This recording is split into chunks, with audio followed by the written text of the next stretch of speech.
All right. Welcome to this 23rd episode of Warrior Week Parables from the Pit. My guest today is Matt Skinner, graduate of Warrior Week 37. What's up, man? Hey, how's it going, Sam? Thanks for being here. All right, fellas, sit down. We got a spicy one for you. When Matt is here, we got some spicy shit going on. Sit down, relax, and enjoy this episode.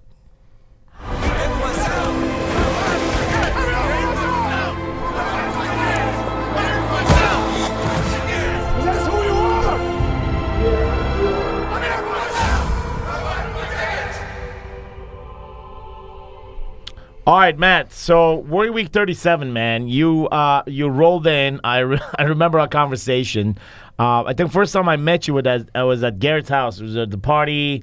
We met, but I wasn't sure that you're gonna end up at Warrior Week or not. So we had some good conversation. Talk to me about what kind of led you to that. I think you met Garrett for the first time at a concert. Troy brought you to the concert. You were Troy's friend. I don't know what the fuck happened, but why don't you just bring us up to date with how everything started for you in this conversation of Warrior, man? Sure, man. I met Garrett at a concert. Went with Troy to a concert in L.A. at Staples Center. I remember I pulled up right behind Garrett. He was getting his stuff out of the trunk. We were staying at the Ritz-Carlton down in L.A. And I just happened to pull up right behind him, and I said I recognized him from some of the marketing stuff that he'd done, and met him there. Anyway, went to a concert. And then was invited to a birthday party at his house a couple weeks later, and I met you and Steve and a couple other guys, Jeremy, and so it was kind of interesting for me because I had more of a personal relationship in that kind of regard to start out with, and then got invited to go to WarriorCon. I was like just blown away. This shit is like it's fucking real. This is the stuff that as a man I've always have known in my heart and have practiced, but for the first time in my life, it was verbalized and it was organized, and there was a system to making commitments, to having integrity, to being a man and stepping up and being a fucking leader. And so that was just so refreshing. It was like taking a drink out of a fresh spring. Yeah, there was other men that were on this path. I think. The most empowering aspect of it is like for the first fucking time is actually recognized. Like it's recognized, bro. Like what you already know inside of you is actually recognized and like, yeah, this is the shit. Because, somebody needs to fucking talk about this shit because like this is how I feel. When you see the truth, you know it immediately because the truth already lives inside you. But when you see it vocalized by Coach Sam or you see it by whatever that looks like, it's a totally different thing. But I think that was my point of this is like I met you and your wife at a party. We're drinking tequila or whatever that was. And then the next time I saw you, you're fucking yelling at people with a megaphone and it's fucking Coach Sam. Totally different game completely. Like, oh, fuck, what did I get myself into? And honestly, when I signed up for Warrior Week, I thought it was just going to be like SEAL Fit. I thought it was going to be, a Kokora type of thing. We're going to carry logs. We're going to do some physical stuff. And that's part of it.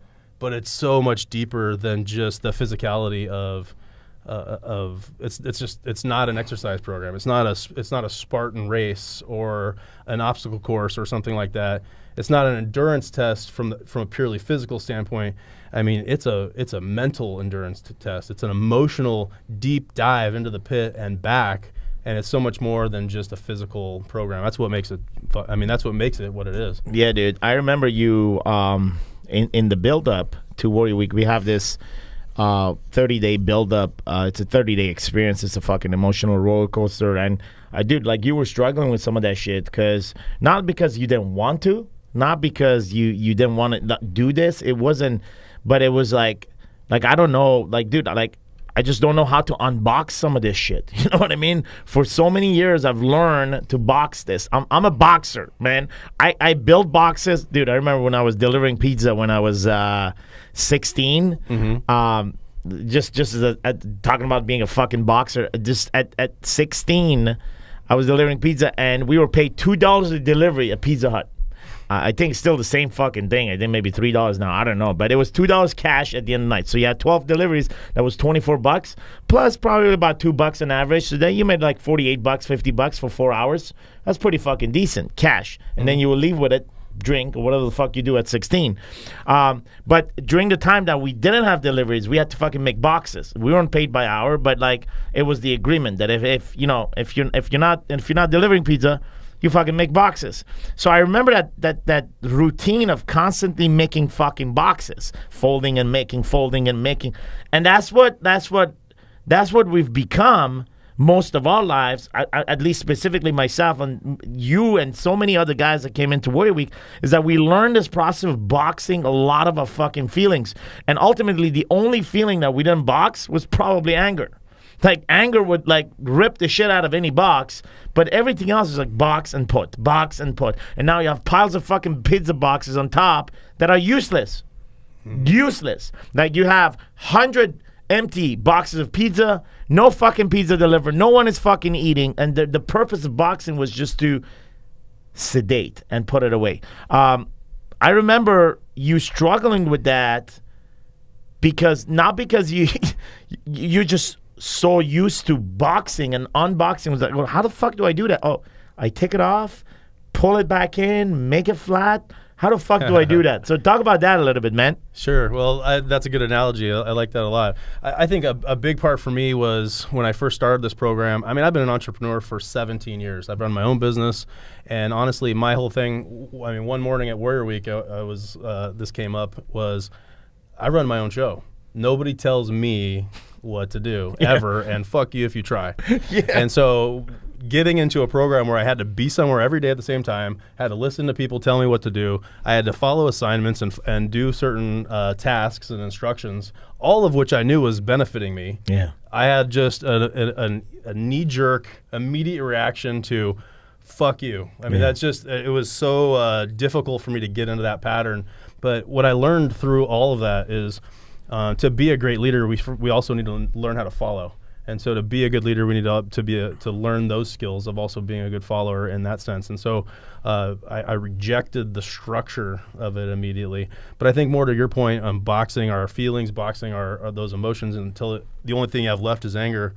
And I resonate with that a lot because I grew up with a lot of anger, and just it comes from that ego. I mean, it comes from that ego. And I think what you mean by the analogy of the boxing is we're putting it. You just get into these patterns. This is how I deal with it every time. I fold it this way, I put it that way, I put the box up, and the repetition masks the real shit that's down below. Absolutely. I mean, if you ever delivered pizza or if you work in a fucking pizza house, you know exactly what the fuck I'm talking about. And if not, just next time when you receive a pizza, and just take away the pizza and look at the box and unbox the fucking pizza. You'll see that it unfolds and it turns out to be this flat thing that somebody had to fucking box, right? And so what you're saying is you got to tip your pizza boys. You got to tip fucking pizza. So, dude, here's the other thing how much do you tip? All right, so that's what I want to know. How much I tip? How much do you tip a pizza guy now? Pizza minimum $5. Oh man, wow. Minimum $5. You make the big bucks. What can I say? No, dude, I'm telling you. Because you know about boxing the fucking pizza. Boxing the pizza, and the motherfucker that had to deliver the pizza all the way to your house, knock at your fucking door, wait until you put your fucking boxers on. Because let's be real, man. Most of the time, you're like fucking wandering in generality with your balls hanging around in the house. Sometimes I don't even give them that courtesy, or $5. But now that I know, we're gonna do this different. So I got fucking stories, man. I remember there was this old lady that used to order like a $10 small pizza. It was always $10, and for her it was like automatic. It was $20. It was $10 the pizza, $10 the service. Nice. Then I also remember the fucking cheap bastard used to order every week. So like 15 pizza and 3 fucking Diet Cokes and 2 Sprites. You gotta carry all this shit. Well, no, hold on. The dude used to live on the 4th floor and there was no elevator in that building. And I couldn't carry all this shit. So it was at least 4 trips down, right? While the fucking car is running in the snow. And the guy was programmed to tip $1. Oh, man. Just like it was like a principle, like $1. So you learn a lot in delivering pizza, but you learn about people. Yeah, and you also learn about like some people like to fucking expose themselves when they come and pay you. I was like, what the fuck, man? I don't need to see that shit.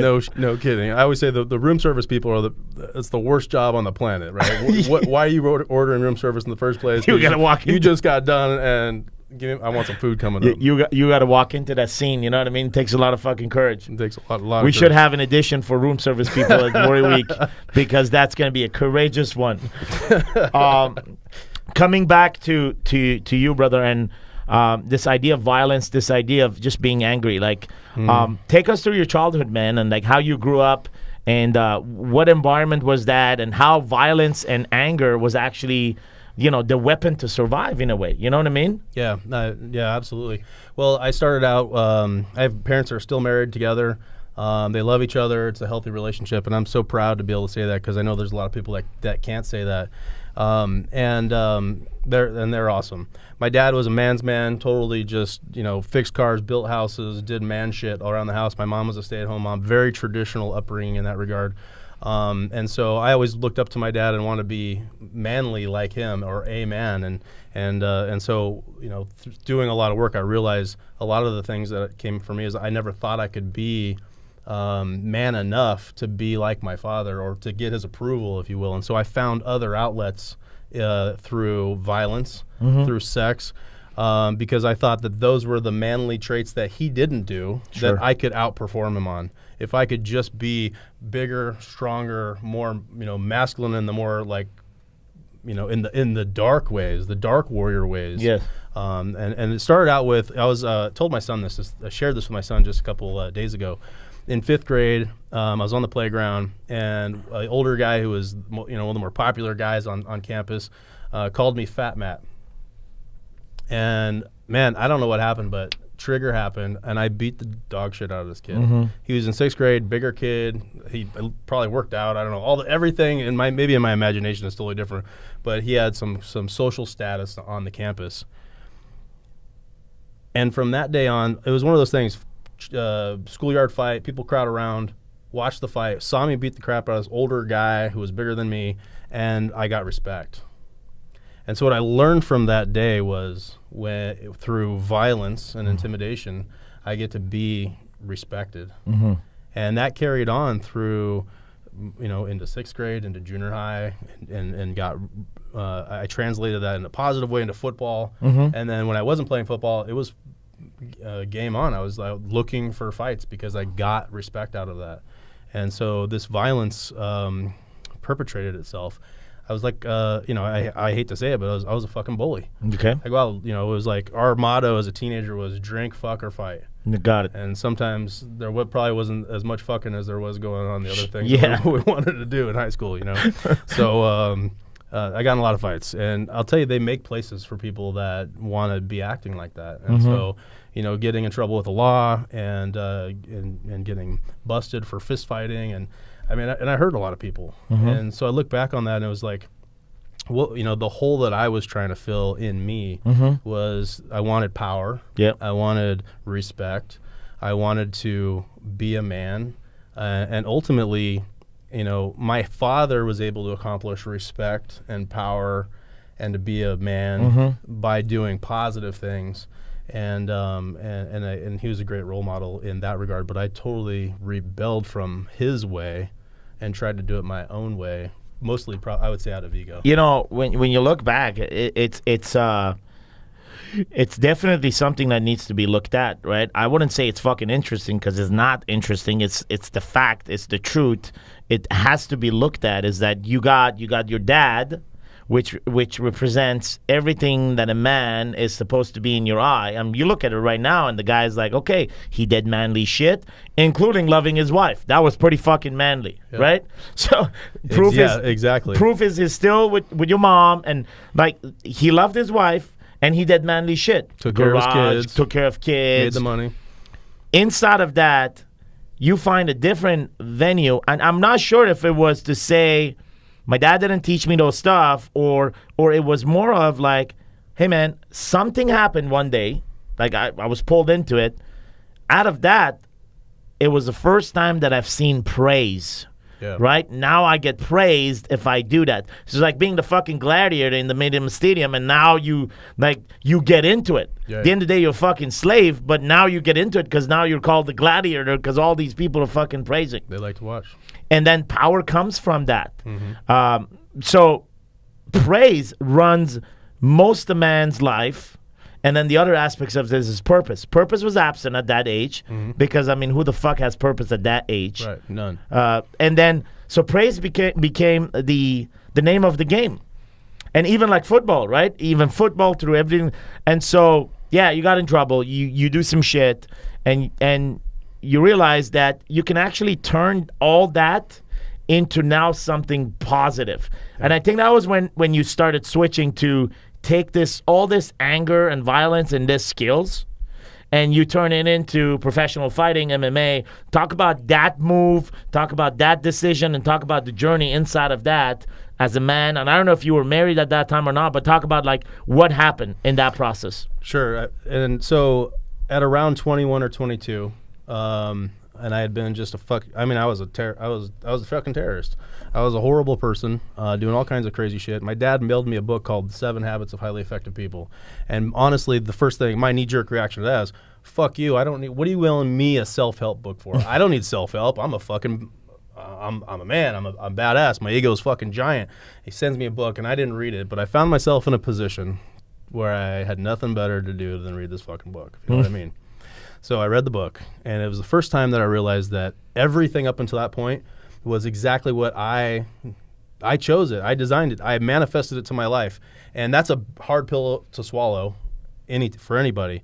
But the good news of that is that if that's true, then everything going forward is also my fault and my responsibility and my ability. I can make whatever I want to create. And so I did that. I set some goals, and I made plans, and I opened a business at age 22. Yeah. And I went through my 20s.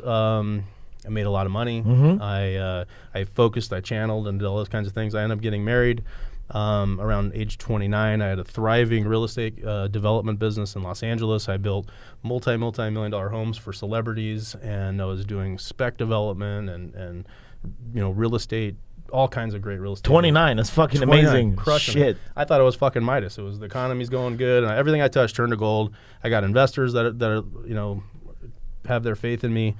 I get married, and literally 2 days before my wedding, I get a call from a real estate or a mortgage broker, a lender, and he says, "Hey, Matt, you got to call me back right away." And I think, fuck, this guy's, what's he want? More fees, more charges? What are you gonna? I had a condominium development project going on at that time. Yeah. That I had just broken ground on, just taken out a loan. I forget, it was $4 or $5 million loan. Yeah. Biggest project I'd done at that point in time. And they called me and they said, "Hey, Matt, we're not funding the rest of your loan." Now, the way construction loans works means you put all your money in first, and then they match it. As you build, they reimburse you for the work that you've done. Okay. And so long story short is I started this whole relationship off with this financial collapse. My wedding was 2 days later. I'm on my honeymoon searching for a new loan, and I don't have any money. All I got is a hole in the ground. I already started construction, and I can't find a loan. And then the next day, Countrywide announces that they were going insolvent, and it was the first domino that fell in the whole economic collapse. So I went from highly successful man, doing all the right shit, about to get married, I want the white picket fence, and the whole, I want kids, I'm excited about doing all those things, to my whole world just starting to crumble and fall apart at that point in time, just from the business aspect. And I didn't know what else to turn to. I didn't feel like a man as my business is collapsing. I didn't feel like I was, worthy without that piece, that attachment. So we're gonna stop right here because I want to go to that specific window, because that's a pretty fucked up window. Yeah. Like, we're sitting here, we're talking about it because it happened in the past, but I want to emphasize, like, we're gonna put a stop on that. So everything is going Matt's way. Yep. Right. Like things have turned into positive. Production is the name of the game. Yep. Everything you touch in turns into gold. You meet this beautiful woman, and you're on the path. I mean, you're laying down with beautiful women next to you, and you're thinking, I want to have a family, I want to have kids, and like you have a vision. Yep. 2 days before the fucking wedding, you get hit with the news. Yep. So, like, talk to us, bro. Like, feeling wise. First of all, like I can't imagine.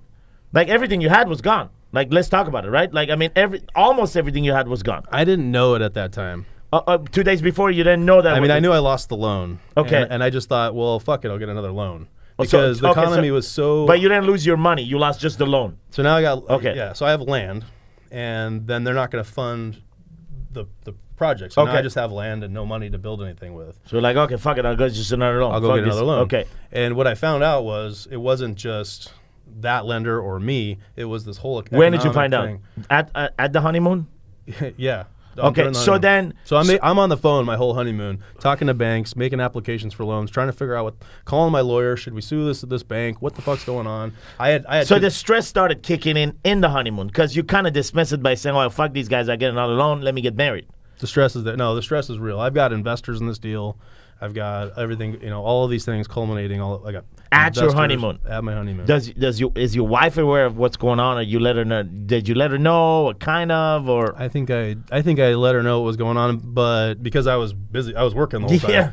And I was trying to save my ass, which would now be our ass. our ass. And trying to figure that out. So, man, I was confused. I was shocked. I thought I was Midas up until that point. Everything I touched turned to gold, and all of a sudden, Everything's taken away. it's going away. And so it was a slow process to realize that it wasn't just that one project, but my construction company started slowing down. My other businesses, The whole started slowing industry. down. The whole industry starts. They can't sell a house because nobody can get a fucking loan anymore.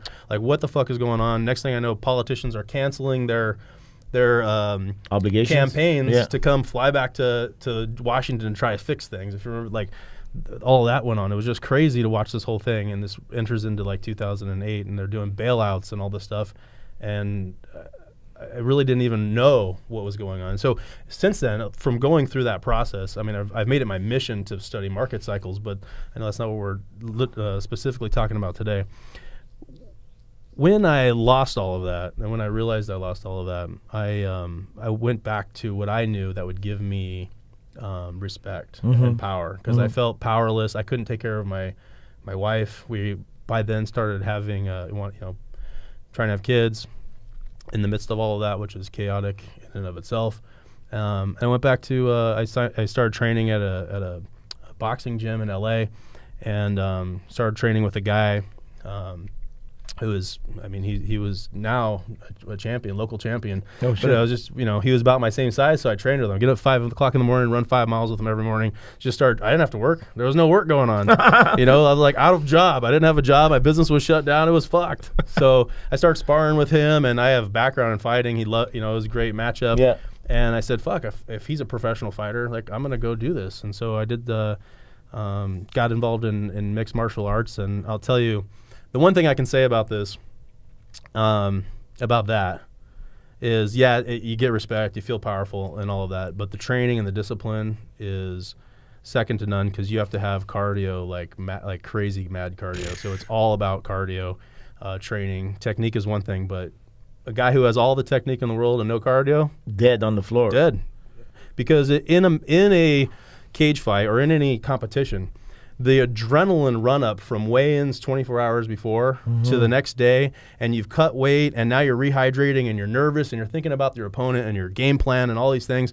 And what most guys do, or a lot of guys do who are new at the game of fighting, is the adrenaline drops. It means they got this peak adrenaline, and their adrenaline hits them before the fight from Shit. nerves.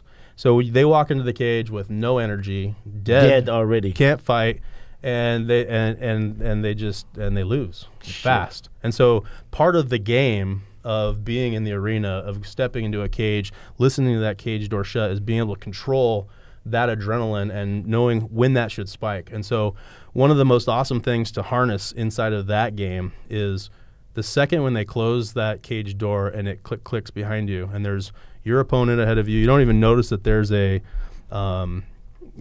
referee in the cage with you. There's just one man. It's the most zen experience I've ever experienced, because there's thousands of people out cheering, yelling, maybe throwing shit in the crowd, and you're looking at one man, and I just need to get through this one obstacle, and I'm going to get there. And that's all that you have on your mind, and it's that pure focus that is unmatched. It's amazing. What a fucking awesome experience, man. Like, I haven't experienced that, but to have an audience and really what was intriguing is when you mentioned that, with all these things were happening, you started feeling small as a man. Like, now you feel small, like, fuck, man. like the world is collapsing. What you associated with the power that came through some extent money and what you could do with that, and now it's being taken away. You go back to the original power that you felt, which was through this. But now you're an adult, you're married, so like you got brain, so you're like, okay, I'm gonna figure this out. Yeah. How? So you did it really to feel powerful, really to energize Matt. It was an emotional. I needed an emotional Band-Aid, and all of those. That was a process. I mean, what I learned now where I'm at now. First of all, we handle my company and my finances way differently than I did at that point in time. But the fact, what you learn through time and going through those experiences is, I know now that I can feel powerful just with me. I don't need to have that fight. I don't need to step into a cage. I don't need to beat down another man. I don't need to, be with different women or do all those things that at one point in time made me feel whole as a man, significant. And once you can find that peace, that truth in your heart that, hey, I'm enough. I can stand next to my father and be a man and be next to him, and he's a man. I still look up to the man, but when you find that in yourself, it's so powerful. And it comes from re-energizing the body, being balanced in business. The core four that emphasizes that growth, because, man, sure, we get our power from physicality, but we really get our power from when we know we're handling our business, right? When in the core four, when you are stepping up to the plate and handling your business in every category and just getting better you don't have to be the most fit or the most spiritual or the best but the fact that you're advancing forward at least a little bit each day, just getting better every day than you were the day before, makes a man feel significant. So true. And part of that, handling our business, right? Which is the best way to put this. Like, you feel great. You feel great when you handle your business. And what's the business? Well, business is that you actually produce, make some money. You connect with God. You connect with your creator. You take care of your body. And then you nourish the relationship that you have with your kids and your wife. And so that's handling your business. Any day that you actually don't do one of those components, it kind of feels like you didn't handle your business. And so there's this shit that kicks in, which is guilt. And then it turns into shame. And eventually you do something fucking stupid because of the guilt and the shame. And it goes in a fucking cycle, and it goes and it goes and it goes and it goes and come back. Yeah. So inside of this whole experience, man, like, there is one thing that fuels us as men, but it's unspoken, right? People don't fucking, you're an alpha, I'm an alpha. Our alpha energy gets completed by the feminine charm, this feminine power, right? Of yin and yang, dude. Like, we're a fucking puzzle. Mm-hmm. And the final component in the man's puzzle is that female energy bloops plugged in there, like a key and a key. Like you know what I mean. So inside of that, talk to me when, like, in your first marriage, like with your ex-wife, like when that fall into place and when did it fall off, and like what happened there? You know what I mean? Yeah. Well, gosh, that's a good question. There was 3 kids came from that marriage, and that's, the most amazing thing. They're the best. How old are the kids? They're 9, 8, and my youngest will be 6 in 2 weeks. Awesome, man. She was born on my birthday, which is pretty awesome. We share a birthday. As my sister said, Matt, you don't have a birthday anymore. It's now Madeline's birthday. So, the kids are awesome.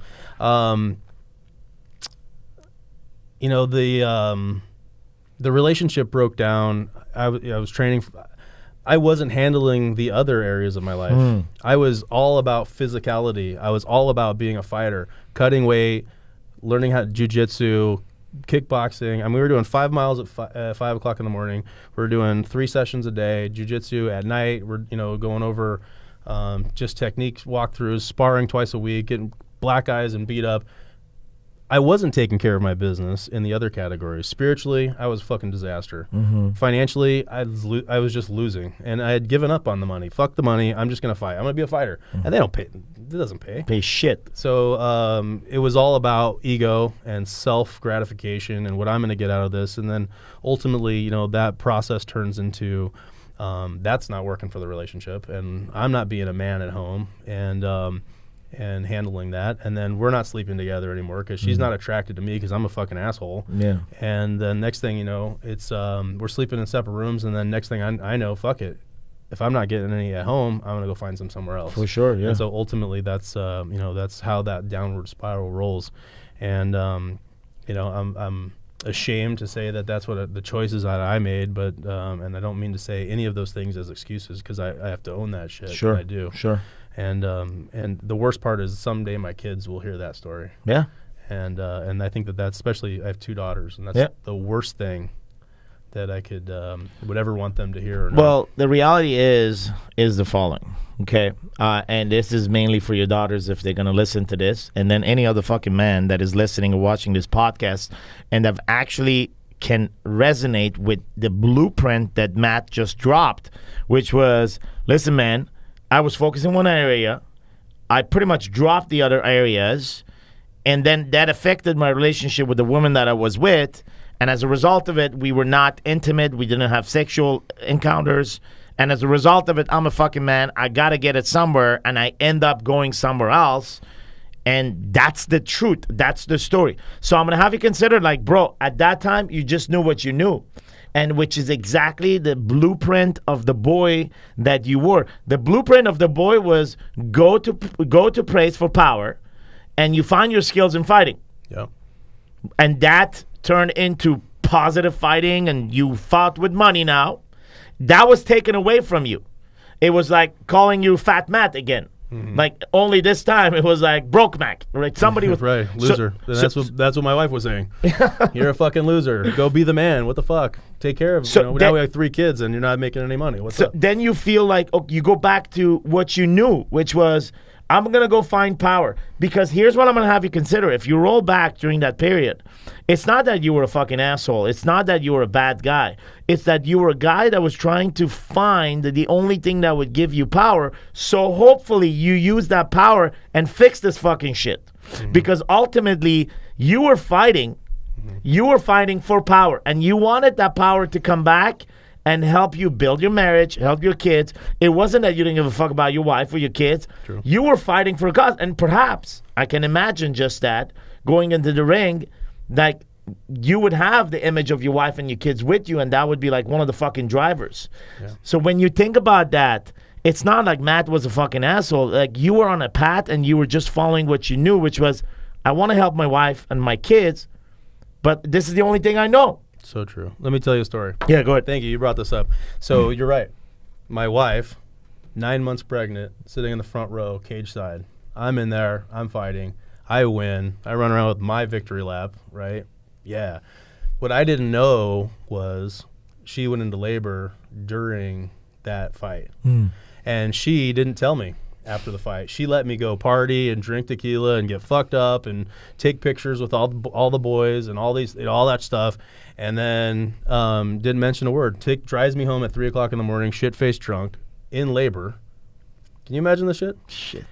Drives me through fucking Carl's Jr. I haven't eaten because I've been cutting weight. I haven't eaten nothing in months. Yeah. And drives me through. I get the big Carl's Jr.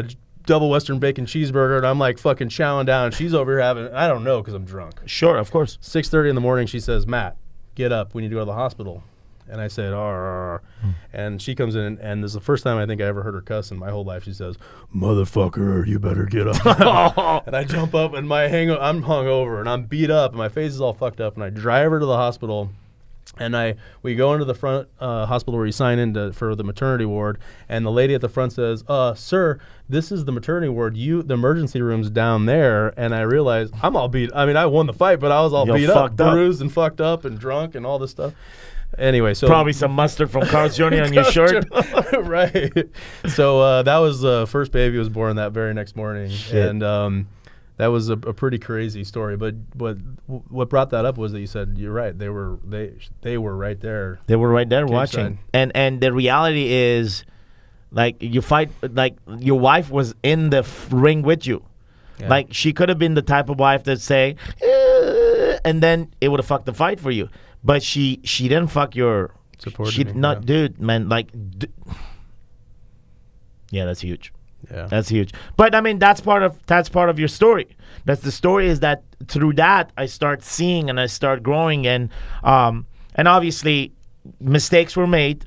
Mistakes were made not because the choices of Matt were. I mean, at the end of the day, you got to own that, but it's just like there was no fucking guidance. What can I tell you? There was not. Your dad was all along there, but it's not that you were reaching out to him and asking for advice for, like, how do I deal with this life? I didn't have other men in my life to kick me in the dick when I needed to be kicked in the dick, and I say that because that seems to be terminology around here. Terminology around here is I'm going to kick you in the dick. So and I needed that at the time. That's when I needed other brothers to lean on, and I felt alone, and I felt that I only knew one way to go. So I didn't have anybody to talk to about that, because I created this isolation. I'm good in business. I'm masterful at this. I'm getting married. I have my family. I have my house. It's all me. This fucking ego where I can do it all on my own, and we isolate when we get into that ego, and we don't accept our brothers' input. And so that's what I want to emphasize on, is like the entire model of Warrior Week and the conversation of Warrior is that you're not fucking alone. And so most men don't get that. But the men that get that, and the men that come through the experience of Warrior, understand that, you know, you're not socially alone. Like, you were not socially alone. You were supported by a bunch of, like, thousands of fucking fans. Right. It's not being socially alone, but really operating alone. And that's the definition of what you described here. The only thing you knew was to fight. So, and the only man that made that decision was you. You assumed and you justified that by doing this, you'll find your power. But inside of that, you've actually were operating alone. You operated alone, no guidance. Mm-hmm. And not that guidance was coming knocking a door. Like, you would even shut that shit down. Like, think about it. Most of our lives, leadership is associated to business, right? When you talk about leadership, when you talk about it, like, everything is associated to business. Ain't nobody want to fucking hear leadership inside of being a husband or a dad. It's like, what the fuck is that pussy talk, man? Right. Like, are you a fucking therapist? You're like, I don't want to sign up for a fucking therapist. Like, most of us grew up this way. Right. It's like, I got my shit. Like, you know, I got my character. I got my identity. I'm going to handle my woman. I got it. I got this handled. Right.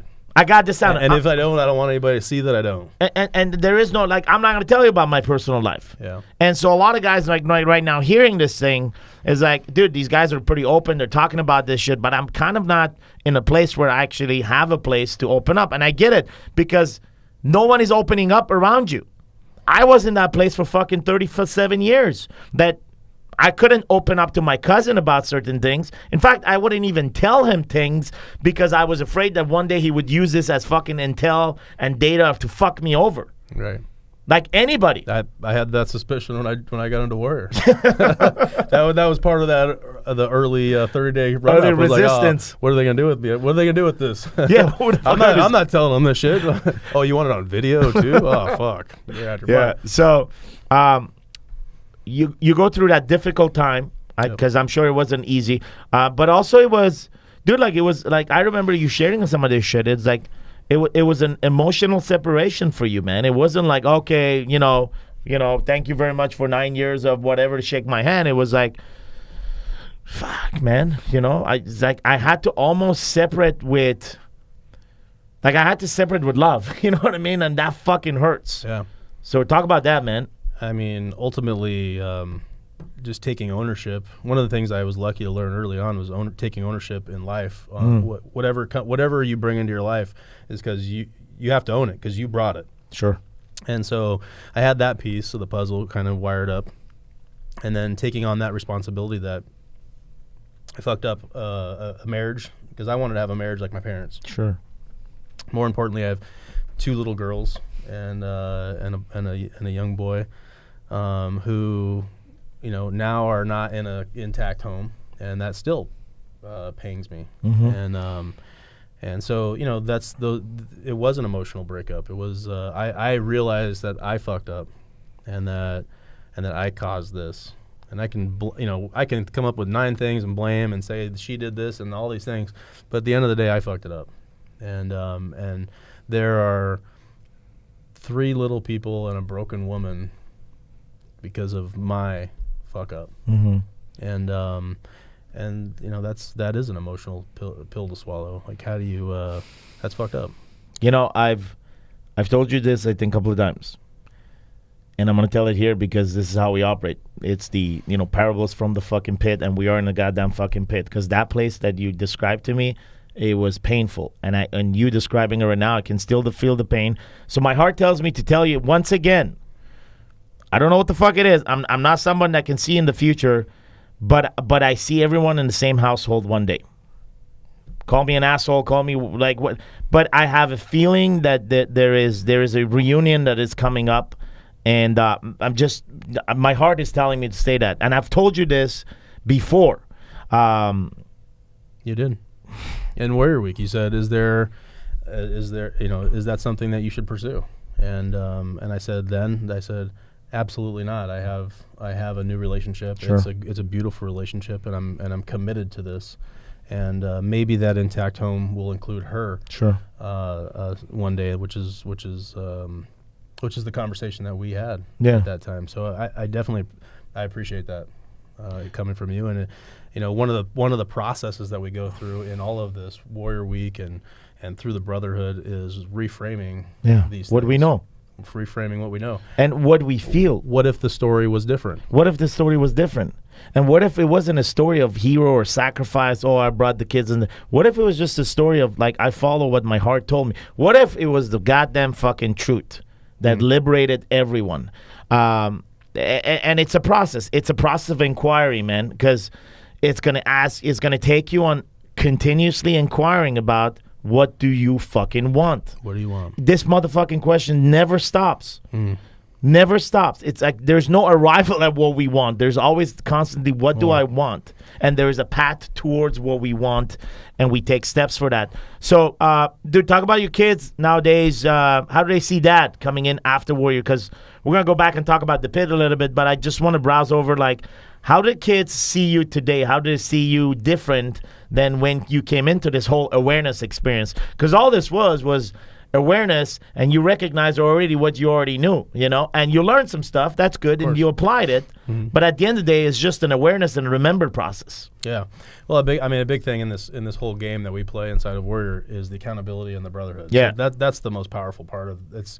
It really is. It's that network. It's that brotherhood of accountability. But I'll tell you, I had some pretty major life drastic changes came out of this. Just before I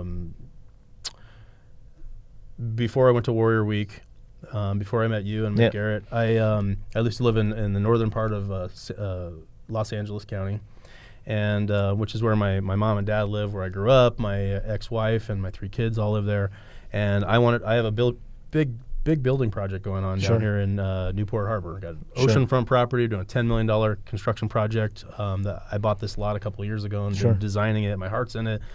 And I got this beautiful woman that I'm in a great relationship with, and we decide we're going to move down to Laguna Beach. Yeah. And we get this house with this amazing ocean view, and it's like paradise. And there's no more beautiful place than Laguna Beach is probably one of the most beautiful places on the planet. Yes. And I have this awesome house where I can see Catalina and San Clemente Island from my bed every morning when I wake up. Like, it's insane, right? The other day I woke up and I saw a pod of whales just cruising down the shore. I was like, wow, man, this is fucking awesome. Before I moved, I had made an agreement with my ex-wife that she was going to move down. We showed her some houses in Irvine. I showed her some houses in Orange County. And she decided that she wasn't going to move, and she actually bought a new house in the Santa Clarita. In north area, right? Okay. 2 hours north of here. And so I said, all right, well, I'm already committed. I'm moving down here. We're going to build a life. I moved my office down here. We've got this project going on, all these things. And I was all right, I'm gonna suffer through it. I'm gonna drive 2 hours each way to pick up the kids on the weekend and bring them back down here. It's not really 2 hours of the fucking traveling. It's 6. Let's just for real. Let's talk LA traffic, son. It was so bad. I literally looked into how much it would cost to rent a helicopter sometimes. Hey, remember that fucking movie with Michael Douglas when he goes fucking nuts because he's stuck in the traffic? Yeah. And he goes to this fucking convenience store and beat the shit out of the Korean guy with the bat. Breaking Down is the name of that. That is true feeling, son. That is true. So I went through that. I did this for the last 9 months, and then as things started getting a little bit in my relationship with Jenny, she was spending more time in Chicago, which is where she's from. She has a business there, and less time here in Laguna. And so I'd wake up on these days and say, I'm in the most beautiful fucking place on the planet. I've got an amazing ocean view. I've got everything going for me on paper. But it doesn't mean shit when the people you love are not with you. And the 3 children who I love with all of my heart are hours away. I can't just go swing by, pick them up for lunch, or take them to practice. I can't just, help them with their homework. That touch is not there on demand. And then, I mean, it really weighed on me. It was a little bit. I thought I could handle it when my woman was there all the time. And then when she was not there, it really became apparent that I'm alone in this awesome place. But fuck this awesome place. It doesn't matter where I am. It matters who's with you. Yeah. And that's what real wealth is. And I think we talk about that in Warrior Wealth, where real wealth is who you become and what are those assets? What are those treasures that we have? And who am I going to be when my 9-year-old daughter, who's gorgeous and acts like she's 16 already, becomes 16, and her daddy lives so far away that I would never meet the guy that she might want to take her on a date, or treats her bad, or anything like I need to be there in their life. And so I learned a really important lesson, and that a lot of that just came from feeling what I felt at that time, but also being in the Warrior program and going through Warrior Week. Your why, figuring out what is your why. My why is not an ocean fucking view. Do I want one? Yeah, but that's not why. That's not my fucking purpose. And so there's a sacrifice. I'm literally moving from Laguna Beach back to Santa Clarita in 2 weeks. Good shit, man. And it feels like the most right thing I've done in a long. And you bring your ass here for the business when you have to. I'll take the drive when I need to. You just fucking switch the priorities. Yep. And you flip the script because you always knew that your family is the number one thing for you. But in our patterns and the way we operate, especially when it comes to business, we tend to like cross over and justify the fact that, hey man, this is somehow like I'm gonna do the fucking work and I'm gonna fucking drive, right? Or I'm gonna do the work and I'm gonna make sure. So we justify. Yeah. That's all you did. Like 9 months ago, it was just a justification. If it was meant to be for her to be down here, everybody would have been down here. You would have been down here, but it wasn't. And the lesson out of it is that this idea of prioritizing who we are with changes everything. Yeah, like just our parents. Or like your parents, you're back next to your parents. Yeah. Like you keep talking about your dad, and there's this sense of admiration that is also taking place. Like you want to spend a little bit more time with your dad. He has he was diagnosed with stage 4 cancer just 2 years ago, and honestly, I didn't. No, there was no expectation of how long he would have. So being here now is just awesome. And he's such a fucking man about it, never complains, never makes it a burden on my mom. Just handles his illness with such grace. It's really just a beautiful. He's just a beautiful human. And here I am also. That's another layer of this. Like, and now I'm down here, hours drive from him and my mom. And God forbid, something happens and my mom's not is alone, and where the fuck am I? Yeah. So, there's different stories we can have on all different sides of these things, and some people's story might be, well, you just need to do what is right for you, and you go for what's right for you, and maybe living in Laguna Beach or Florida or where the fuck you want to go is your choice and all these things, and that's true. But I know what's right for me in my heart when I sit down and things are quiet and I listen to the voice. That what's right for me is to be there with the people that I love, and that's most important. Yeah, and the reality is it all comes down to handling your business, like you said. Like, you're handling business now because you're there for the kids. You're handling business because you drive to business and you make sure you make it happen. You're handling business because, like you said, now you can sit down and actually listen to the voice. which was a huge piece of this, right? Back in the days, the chaos was robbing away this direct connection. And anything else would be seen through what you see in others. Oh, this guy goes to church, he's a nice guy, he must be a nice guy. And all that is it's just a fucking fantasy because you're not in it. It's not your reality. The reality is there's a direct connection with you and the conversation that you have. And now the voice says go back there because the voice wants you to spend time with your dad. Yeah. Like he's a wisdom of knowledge and you haven't even tapped into that shit. Right. You know, and then the voice wants you to spend time with your kids on demand. Not that, dedicated time you won't be there, but on demand, right? Maybe there's days that, hey, can you just pick them up because I got something going on. My fucking pleasure. Yep. So Warrior Week and the experience totally flipped the script for Matt. And like I said, I keep saying it again, it recognized what you cared about. Yeah. It recognized the unspoken.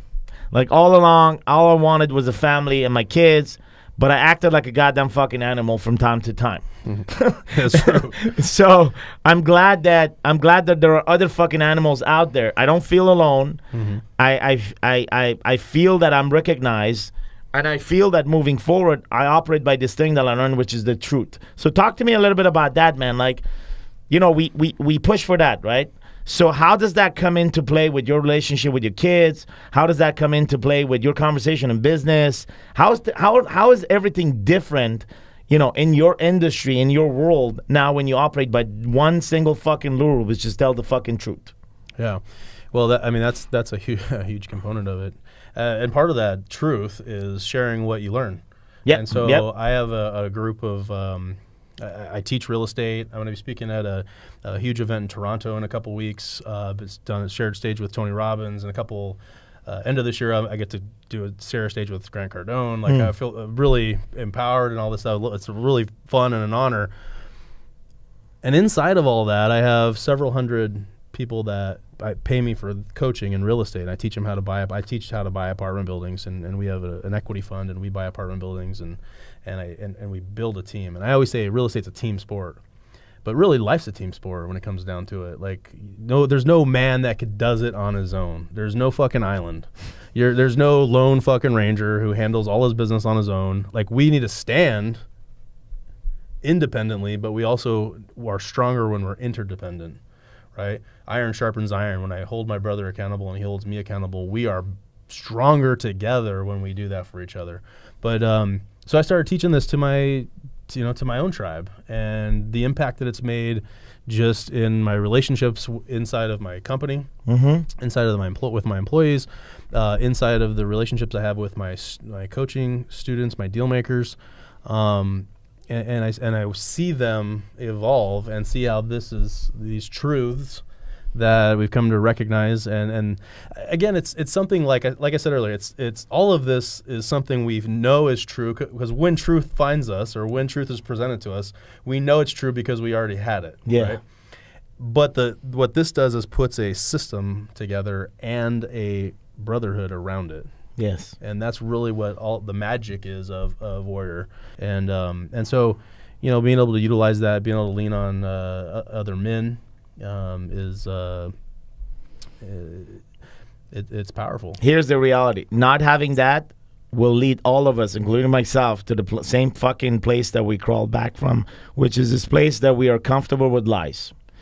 If we don't have a venue to teach what we live every day, then we'll go back being the same fucking liars that we were.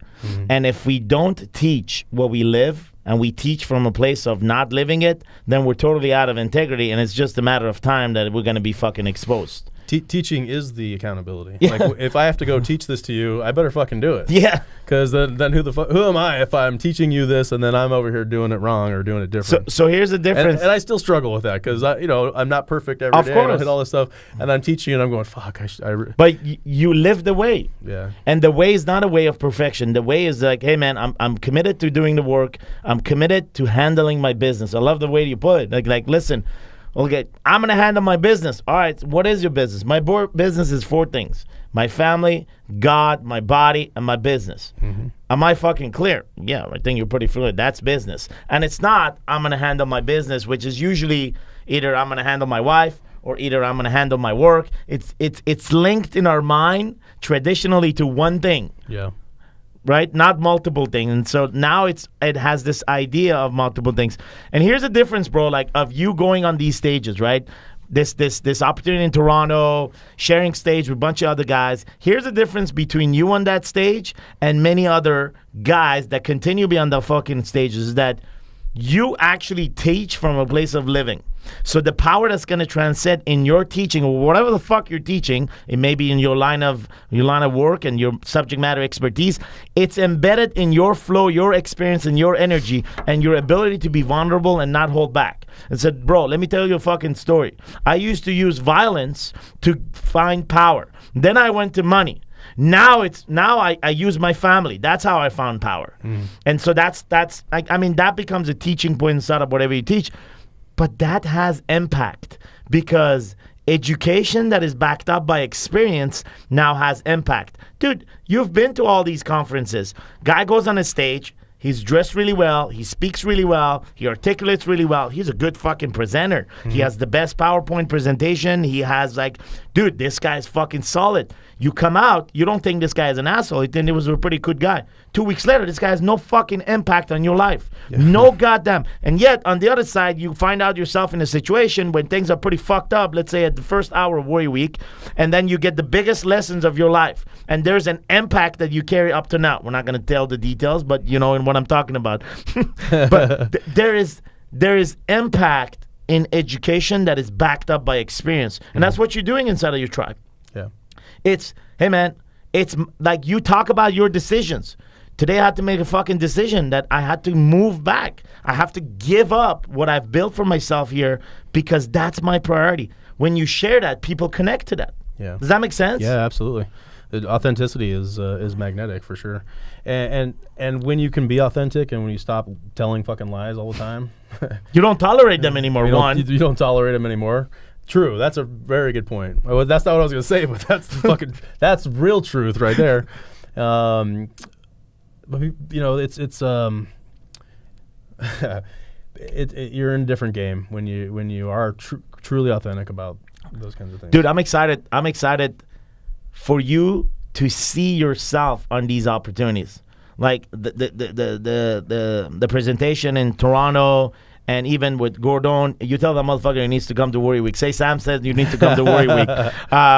But that opportunity... Grant Cardone. Yeah, Grant Cardone, 10X dude. Yeah, tell him I have a hat for him. It's Warrior 10X. Because he said that he at one point he's gonna come, but I don't know what the... Yeah, dude. Sam's the man maker. Listen, man, you made a statement on Instagram Live that you're a fucking warrior. Let's see it, Grant Cardone. Yeah, that's right. Call it out.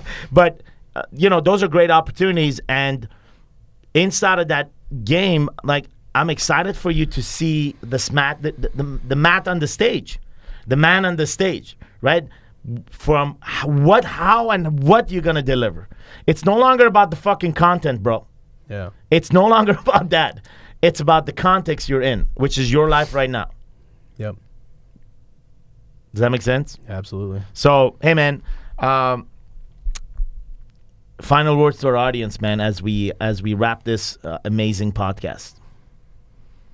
Well, bring us back to the ring. Bring us lessons from the ring, because dude, what you said there was fucking bring us back to the fucking ring.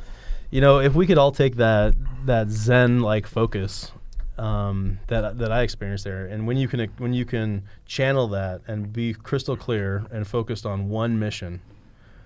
There's a funny movie called City Slickers. You ever seen that movie? Yeah. And he looks at, Billy Crystal's the character, and he looks at the guy, the big fucking giant cowboy, John Wayne motherfucker, and he goes, "What's the secret to life, Curly?" Curly's the cowboy, and Cowboy looks at him and says, "It's this." And he goes, "What do you mean this? One finger? What do you mean?" He says, "No, it's one thing." When you figure out what your one thing is, everything is crystal clear.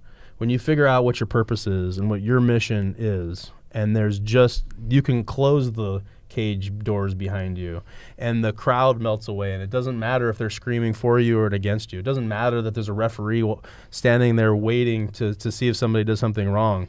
You are crystal clear on your mission, and there's only one thing that you need to go after, and it makes everything so much less, not even less, it just disappears. Melt away. And when we can operate with that kind of clarity, it's a beautiful thing, man. Dude, I'm coming in from a place of experience, being in that ring and having that ring close down and having the audience disappear, having the fucking riff feeder disappear, and your mission becomes like coming in from that. That is such a powerful way to put into place and perspective in everything that you do. Like, just like going back to California, North California, that became the one thing. Suddenly everything melts away. The house in the Newport melts away. The fucking whales that were swimming in the ocean, the businessman, like everything, the lifestyle down here, everything melts away, and boom, that happens. Yep. Good fucking thing. So if you're a man and you're listening to the podcast and you're still continuing to listen to this podcast, that means you got something from this. If you have left this podcast halfway back and you're just joined in now, fuck off. But if you are the guy that actually stayed for this hour with us and you've got something from the life experience of Matt and sharing the stories of pizza to the fights in the ring and all the way to the whales swimming in here in Southern California, if there's anything that impacted you, go ahead and forward this to another man. I mean, it's your duty to pay it forward. And if you want to learn more about these podcasts, you can find them at warriorweeknow.com. There'll be audio versions, video version. There's also the text version. And as well as you can Google, in Google Play and as well as in iTunes, you can search for Warrior Week and you can subscribe to those podcasts. Matt, thank you for being with us on this call. This was an awesome call, man. Thank you, brother. Good shit. All right, fellas, have yourself a fantastic afternoon.